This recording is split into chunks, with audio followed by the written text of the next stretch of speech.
Welcome to Different on Purpose TV and enjoy our segment called Convrsn Conversations. What's up, y'all? It's your favorite church girls, Brianna Brown and Monica Roberts. and we're back with another video. Like, comment, and subscribe to our channel to be, locked in with your girls. Feel me? Like that. So today's topic is It's a Q&A about the difference in singleness and marriage. You got a question for me first? Let me ask you a question first. You can ask me a question first. What have you had to adapt to most? I've had to adapt the most to the changes that come with marriage, because when you're not married, you can pick and choose whether or not you want to stay as people grow and change and become somebody else. But when you're married, you don't get that option. Yeah. So as they grow and change, you have to learn how to love that person. And even if they don't change and a lot of their ways are still the same as, you know what I'm saying, when things first began and you feel like growth should have happened. Yeah. You know what I'm saying? So that would be like the biggest part having to adapt to is the changes, and then when it's like they're not changing. Yeah. So yeah. Like sticking it out. Right, sticking it out. Yes. You have to be able to stick it out. You got to be able to go through the motions with this person as they grow and learn, especially if they're not in Christ. Yeah. Because it's going to be different. It's going to look differently than being the person that is saved in the marriage. Yeah. So yeah, that's the toughest part. Is the not growing. Yeah. And the growing. Because it gets weird when you feel like, not that you're better, but I am going somewhere. Yeah. I have momentum. I'm like a moving train. Yeah. And you're at a standstill. Mm-hmm. Or at least it seems like that person is at a standstill, because we can't really judge based, we're not God to say like, oh, this person's at a standstill. But yeah, that would be it. How has your relationship with Christ, Jesus Christ, influenced your singleness? How has my relationship with Christ influenced my singleness? Mm-hmm. I would say that it influenced it to be more discerning, not just be dating a date.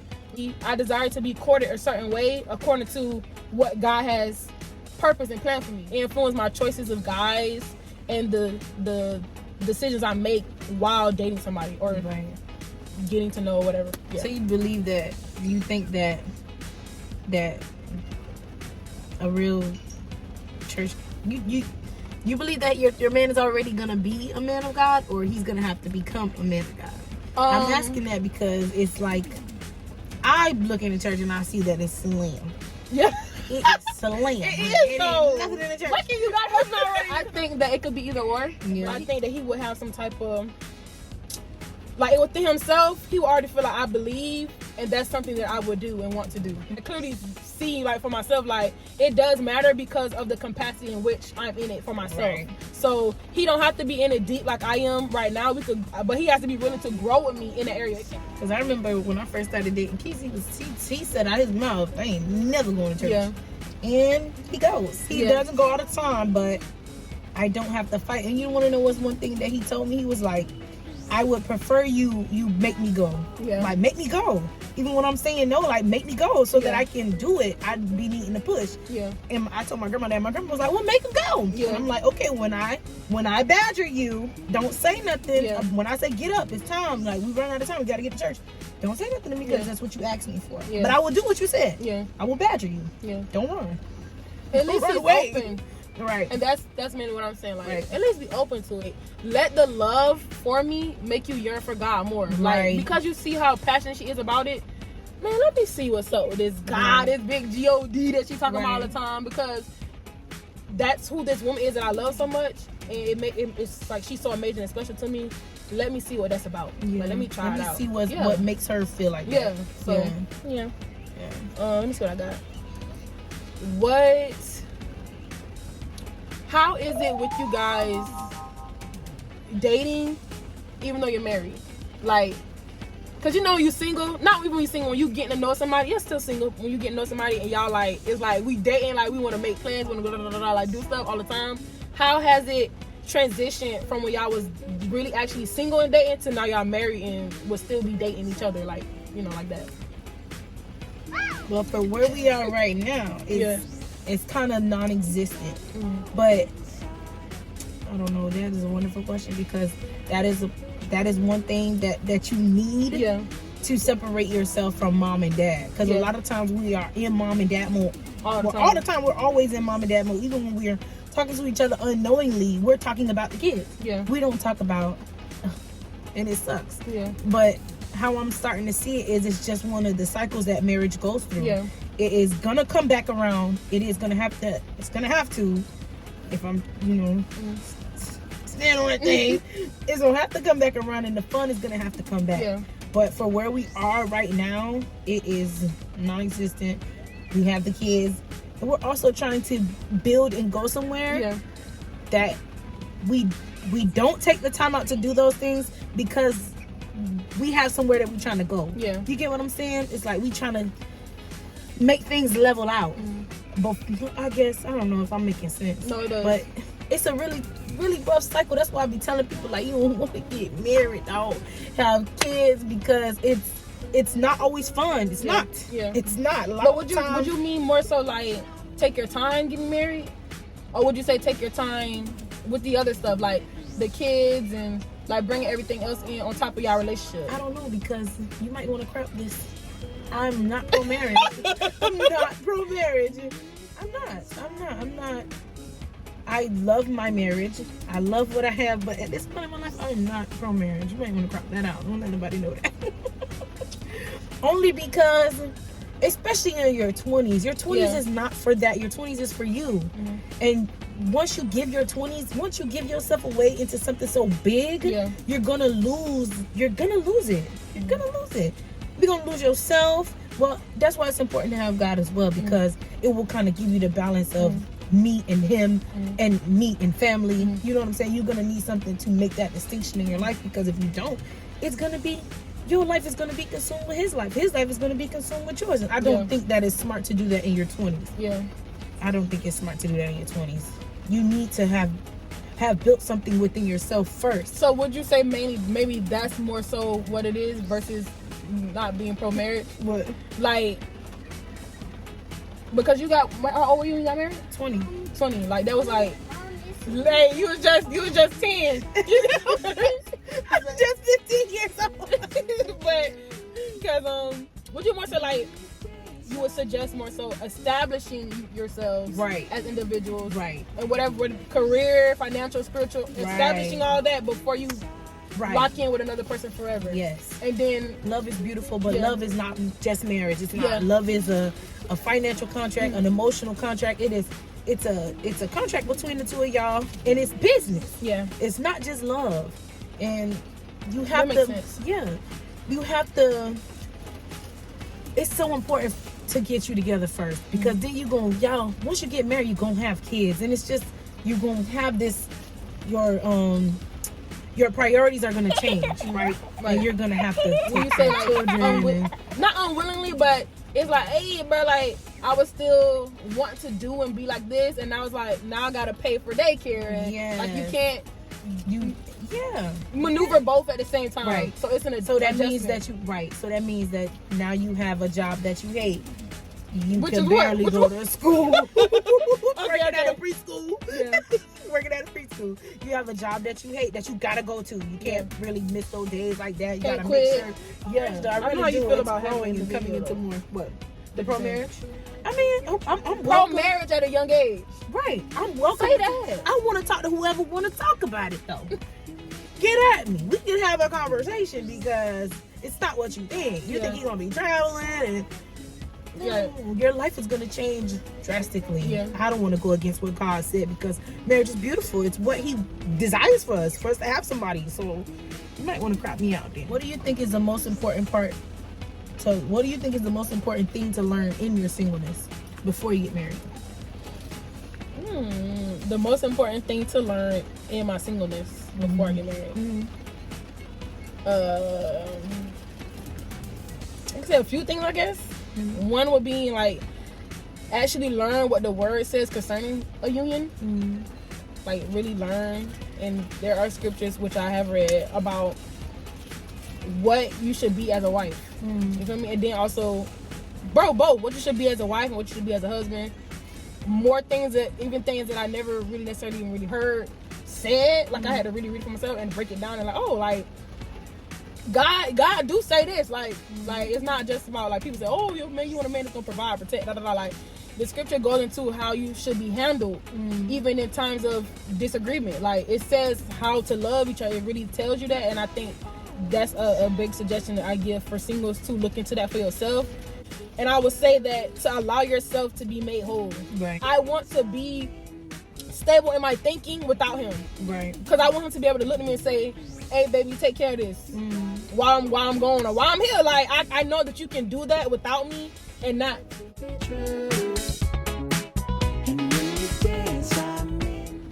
Allow myself to be mature in the ways that I would need to be locked down with a man, like with a person, period. And my kids, like, if I'm so all over the place with my thinking, my emotions, if everything is not, if the foundation isn't solid, how can I build a house with you? If my caliber of the man that I want, like to take care of me, for example, and I have to be able to take care of him in certain ways too. Can't be there for you emotionally because I'm not there for myself. So that's what I would say. That I don't remember the question, but I know I answered it. To how's your mothering different now with the 2-parent household, more so solid like it is? Like you're married to him. He's not just your boyfriend, baby daddy. Like he's your husband, and y'all are parenting as a married union. And how was the difference between maybe the idea you had of it when you were single versus actually now being in it, being parents? Like if that question makes sense. For starters, me and Keith come from 2 different parenting backgrounds. Yeah. So I want to say, correct me if I'm wrong, Marquise's mother, but I want to say that he comes from a household that doesn't necessarily discipline. Okay. Versus me coming from discipline. That's Smack down. Right. But that's what we call discipline. So getting married at first, the boys were, I couldn't discipline them. Their dad did all the discipline. But they were wild and crazy, like almost like they wasn't being disciplined at all. So to come in and be a disciplinary to children who were not disciplined, was it was an adventure. Yes, it really was. Because now I have to sort of kind of teach my husband what my idea of discipline is. So that was really the only thing. I've always had the mothering nature, but the only thing was, it was just like, my kids are missing something. It's a piece that they're not getting. Spare the rod, spoil the child. You could break it down however you want, but that's what I believe. So that was really the only thing. But now my husband has come so far in it to where I allow him to, because we have boys, he is the sole disciplinary of them. Period. Because I can't really talk about it on camera. But my husband is the sole disciplinary of all 3 of the boys. Because at the end of the day, he gotta make them a man. I ain't gonna be able to instill nothing in them in that aspect of their life of needing the toughness. I want to be soft. I want to be the lover. And we at first, my husband was a lover. He was so gentle and soft, and then I have to be rough and tough. And I used to tell him all the time, like, no, you have to do that. I don't want to be looked at as the bad guy. And then another thing that made it weird was I'm not their biological mother, and I blurred that line. I did, because in my heart and in my mind, I am. But for them, they know their mom. They know who she is, and they love their mama. But I blurred the line, and I was disciplining them how I wanted to, forgetting that they have a mom that they know. So to them, it's probably seeming like, oh my God, this woman. But to me, it's like, no, not a woman, your mama. I love you, I'm your mama. So that's really the real reason why I relinquished that duty, is because I really need them to I don't know if I'm making sense. No, I get it. Yeah. So that was really the only thing. Yeah. If I answered your question. No. Okay. Well, that's really touchy and touchy for me, because lyric is trying to get out. Yeah. Because I love them like they mine. And at least one of them knows that he's not mine. The other one, he kind of feels blurs the the line same. too. Right. He kind of feels the same that I feel, but then I have one who's like, no, I have a mom. She lives there. Yeah. And if you touch me, I'm going to go to her. You can keep that in there. For real, because that's really something that I would really love to talk about is how you can give out so much love to them children that ain't yours, and they could not be receptive of that love.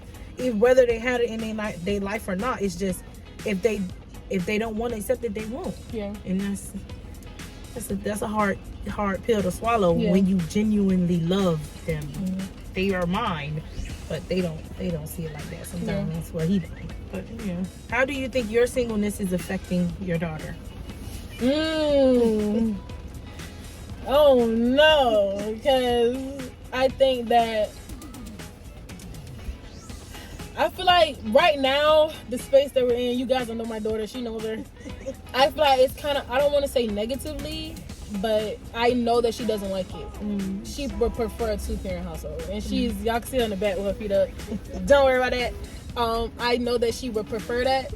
And she grew up with it really all her life. Like, even when I was home, she had grandma and papa, 2 parents. So, and then my mama was acting like mama and her mama. So it was like we all kids living with 2 parents. So she was still getting that. And then when you and Keith got together, she was wanting to be with them. Y'all, trying to tell y'all her to be with them all the time. Like, I want to go with my mom and my daddy. Even at one point, it started to hurt my feelings a little bit because I'm like, I know you ain't got no daddy over here, but you ain't got to push it, honey. You don't have to press the issue. But she was like, oh, and she desires it and she enjoys it. Like, 2 parents and siblings, like, that's something that I'm seeing that she really want. So I mean, the answer to the question will be negatively, but we're both transitioning in it the best way we can. So it just makes me be a little more cautious with my future dating and introducing someone to her.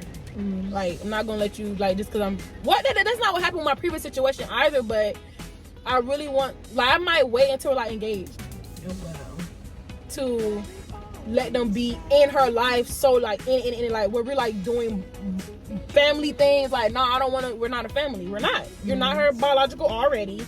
And then now you're going to be coming in her life and we're doing stuff together, and you could leave. Right. Even you could leave when you're married too, because divorce does exist, but it's different when you locked in. I mean, then whoever I marry, we locked in for the long haul. You ain't going nowhere. So I ain't gonna worry about us getting married and you leaving. No, like, but dating, we're just dating, and I could date someone else tomorrow. But that girl, she want her daddy. She want her daddy in her home. She wants siblings. She wants family.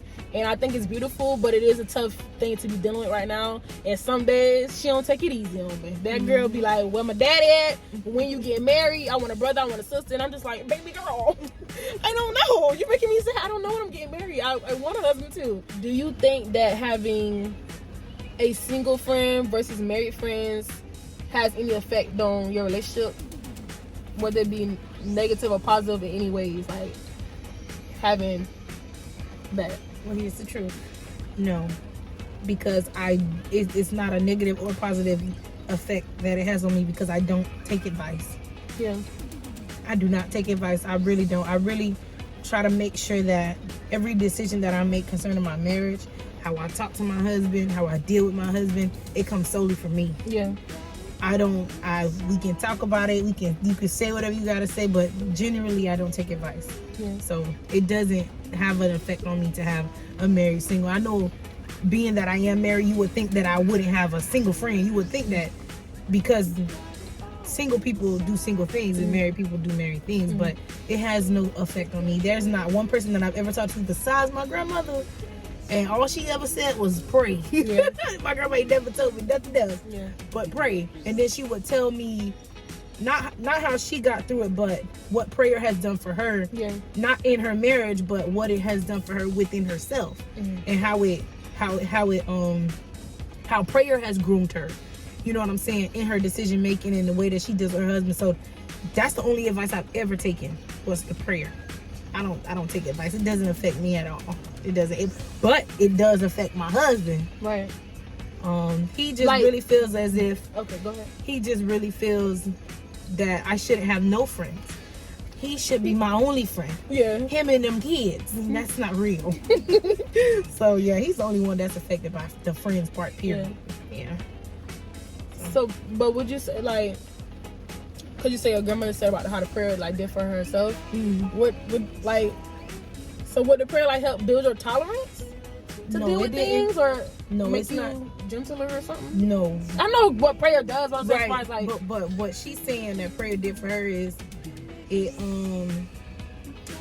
didn't make her not necessarily being able to tolerate it, but I don't know it.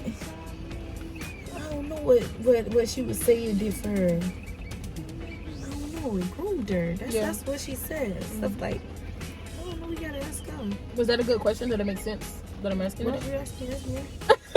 Like, cause you said about how with her praying and stuff, like. Oh, did it make her like be able to tolerate? Yeah. I don't know. I don't know. I don't know. Maybe I wrote it wrong. If it's made her tolerate what? I don't know. Cause I just like, I don't know. Cause I know what prayer is and what prayer does in itself. So yeah, I don't really know. I just trying to ask another question. Yeah. Not a pointless question. I was trying to. No, I'm just trying to see how if I could answer it. Yeah. I don't know what I'm asking though. So. I don't know what, but maybe what it did was it changed her perspective. Okay. It gave her something else to look at. You get what I'm saying? It's like I'm not looking, because they will say that what they will say is that the enemy is using you to get to me. Okay. So instead of looking at this as if you're this is happening to me, no, it's happening for me. It's happening for me to get on my knees. It's happening for me to build up my prayer life. Yeah. You understand what I'm saying? So she would take all of these, whatever was happening to her, she would just take it as her fuel. My grandma would pray 3 times a day. You know what I'm saying? Always praying, always, you know what I'm saying, talking to God, which... And those 3 times would be like serious sit-down, intimate prayer. Yeah. That she would sit down and talk to God. And not saying that the stuff wasn't painful, whatever was happening to her, you know what I'm saying? But she knew where to put her focus at. Yeah. And it wasn't on my grandfather, it wasn't on nothing, it was on God. And then the manifestation of the things that came out of her prayers. You get what I'm saying? I hope I'm making sense. No. But my grandma always got a nice car, and she always had a house. She always had things, you know what I'm saying? I don't ever remember lack being a part of my grandmother's life. Okay. You know what I'm saying? So here's a cycle. My grandfather did stuff, my grandmother prayed, and there was a manifestation that took place because of where her focus was. Yeah. And my grandpa was a dog. Yeah. I love you, Grandpa, but I'm just using this as an example. It's a crazy video. Real as it gets, man. He was a dog. But my grandma never focused on the dog and him, but the grace that could be built up in her to manifest all of these wonderful things. My grandfather had to take care of my grandmother. He even tried to leave and couldn't. Had to buy her a house and just, you know what I'm saying? Just the manifestation of things that came out of her prayer. That makes sense. Yeah. That makes sense. How are you dealing with the most intimate parts of yourself? Your sex life? Your sex life being a single woman. And how do you think it conflicts with the God in you? Okay, so this gonna be real as I could answer about being single and God and for reference to sex, because it's really something that don't get talked about. Right. Because it's like, oh, you having sex, like that's wrong, that's bad. And I ain't saying it's good. I'm just saying like it make you don't want to talk about it because you don't want to be judged. Right. But I'm gonna go ahead and real quick jump in. I would say that I feel like I'm being more tempted now that I'm single. More tempted. I don't have such a desire to do it like I did when I was in a relationship, because it's like automatic, like, oh, we together, you know, we gonna be together, like in that way too. So it was, so when I was in a relationship, and I was already in God when I was in my relationship, but I really was feeling like I'm not a virgin. I can't keep it. It's like you gonna give me another tally for doing it. I'm just being real with y'all. I'm just being real. I was feeling like I already did it. Like the cherry, I already did it. So God is not gonna count it against me twice. That's what's my thinking. I'm not saying that's right or wrong. Y'all read y'all Bible. I don't know about that part. I ain't never even looked to see if he gonna I don't know about that part. But that's just what I was feeling about it prior. But now that I'm single, I really don't desire it like I did before. But I feel like I'm being more tempted to do it. Like I could be put in a space like, oh, we could literally have sex like right now. Mm-hmm. And I have to choose no. Like, no, I don't want to do it. And then, sorry, I just want to be like. And then, what's the other part? Because it was a 2-part question. It was 2 questions you asked me. About the conflicting. Yeah, how do you think it conflicts with your like Jesus? I do feel like it makes me feel like, because even when I was in my relationship, it made me feel like bad a little bit, like I was being a hypocrite. And then a lot of times I was like, I don't want to do it simply because I'm like, I want a God and I'm trying to walk in a certain line, and I feel like that's something small compared to all the things that I would want to do to please God that I should be able to do. But it's not that much conflicting me like that, because I could go forever without thinking or wanting sex. Like, even if I see something on Twitter, because Twitter is like, if y'all on Twitter, it's a PORN site. Like, you always see, and it doesn't do nothing for me. Versus in the past, like, and I don't like PORN. I don't know. I feel like it's a cuss word, but I'm not into watching porn. I never was, but I could see it and keep going and not feel no way. And I think that's something I have grown to be like with seeking God. Like, God, I really want to not have sex no more until I'm married. Like, I really want to keep myself, and I'm not claiming to be abstinence or celibate or nothing like that, because I feel like, not to get off topic, but we talking about sex, so I guess it is. I don't believe in claiming that you're something that you're not in the predicament to be tested to do. Right. So I can easily sit and say, I'm abstinence, but there's no man ever sniffing around me. Yeah. And this is my opinion, because you can't walk around like, I'm abstinent, I ain't having sex, I'm keeping myself, but you have no man. Yeah. You don't even let a man get close to you. I feel like the real challenge is if you in a relationship and you like, I'm abstinent, he respect it, y'all going, but if he ever reach his hand over there, what you gonna do? What you gonna do? Then we could say we really abstinent, because so I'm not even claiming to be none of that. I'm just doing my best to keep myself, because I want to align with the word of God in all areas of my life. What's up, dope people? Check this out before we continue. Hey, I just wanted to come on and invite you all to Access Granted Prayer. We are encouraging young people to build up their relationship with Christ through prayer. If you're not too busy, send us a DM and we will send you an invite so that you can join us. Now back to the video. Would you say I'm a good single friend to a married woman? Yeah. Okay, remember, I thought you were going to elaborate a little bit. What do you elaborate about? It's because it's not like being married to a real single person. Because what? No, because there's like single people, and then they're like single people. It's like there's a difference between the two, and you're like a single person who desires marriage. Yeah. So that's what makes the difference. Yeah. So it's not like, I know people would question our friendship a little bit. So it's like, I just want to say this is like, it's not me desiring singleness, it's you desiring marriage. Right. So that's what makes the difference. So it's not like I'm rubbing off on you. Right. It's more so the other way around.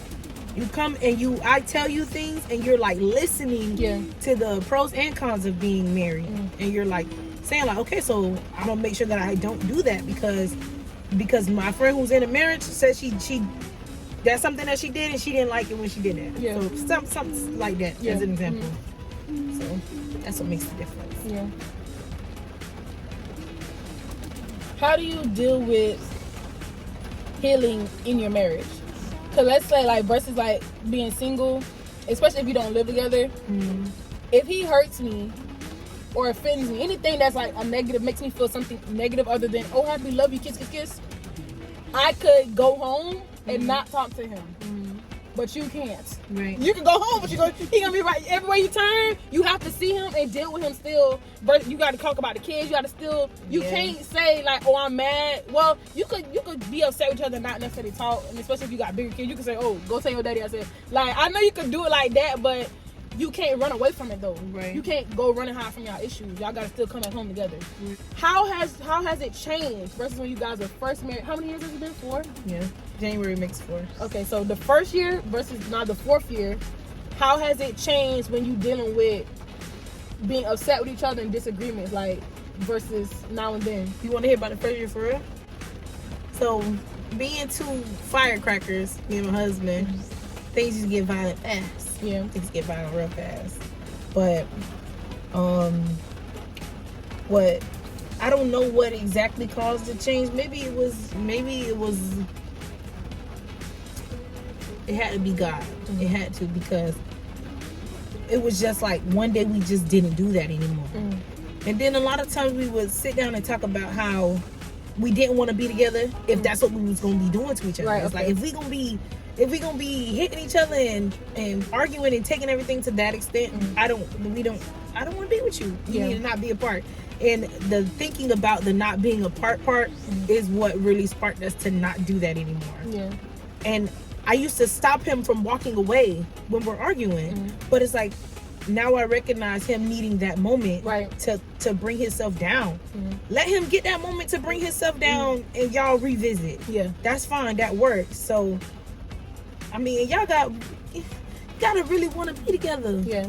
Cause if we didn't really want to be together, that first year would have been it. I told that man so many times, and this is not me saying it, Lord. This is just me, because you don't want to put bad words in the atmosphere, but saying like, we're not gonna make it past the 5th year. Yeah, we're not gonna make it. We're not gonna make it past the 1st.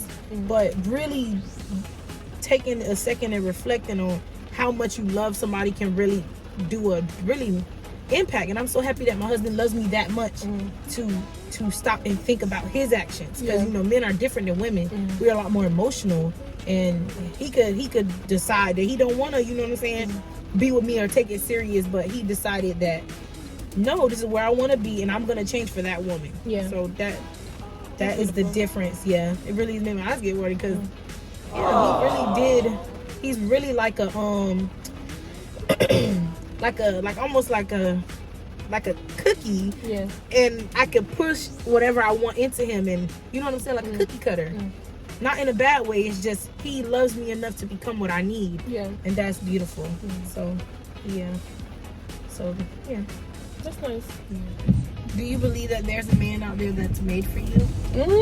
That's a deep question. Why are you hitting me like that?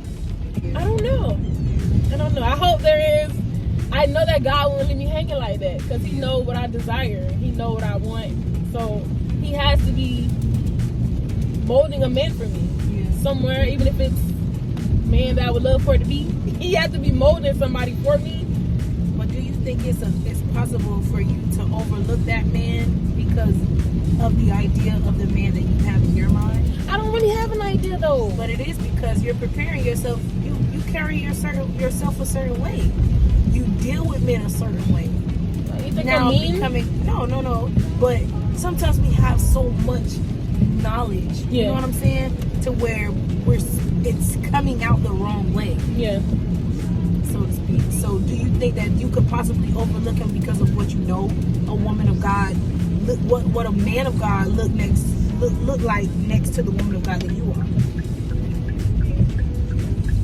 I don't know. I guess it's possible. It wouldn't be intentional though. Right. Because I an intentional thing, but yeah. Because I definitely feel like I would give a guy a try. You know what I'm saying? But he get to talking a certain way. Yeah, I'm like, no. Cause I'm like, and it's kind of like been there, done that.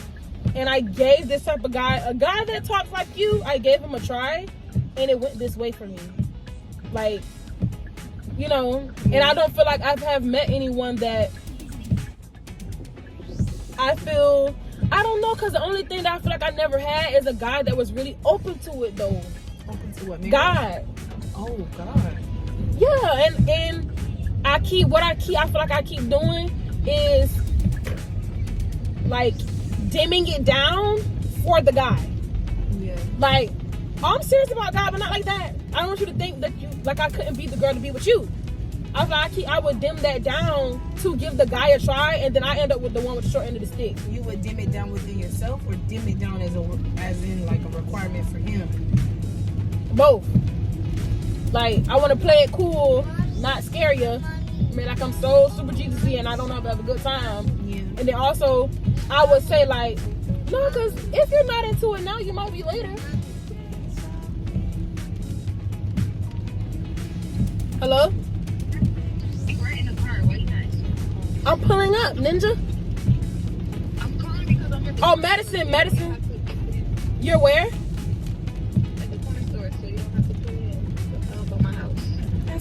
You walk there? No, you don't see my mom? No, I'm about to be right there. Monica said, can you get her a drink? It's like a dog area.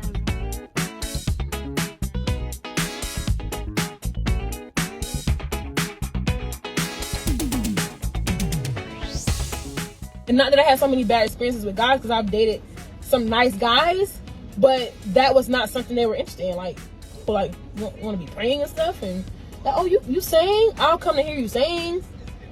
But actually, can you just sing for me on the phone? Because I don't want to go to church. Like, you know what I'm saying? Like, it always be like, not really. And it just has grown, because I didn't always feel this way I feel about, like, oh, like, I want this type of guy, so to speak. But all I want, I don't want to say all I want, but the Lord knows all my desires. Try to include them all, Jesus. But I really just want a man that wouldn't mind serving God with me. Right. Like, at least, Thank you so much. at least be open So to that. nice. You know? Mm-hmm. That's it. Like, and I tell myself, you don't want to miss out on him because you feel like the image in your head. You can drink this water. Drink water. Because I feel like you're not that image, that you're not portraying the image that I would want in a guy. Mm-hmm. Like, I feel like many times I don't know how to cut out multiple things back to back. So we thank y'all so much for watching our video. And don't forget your favorite church girls, Brianna Brown, Monica Roberts. and that you are different on purpose.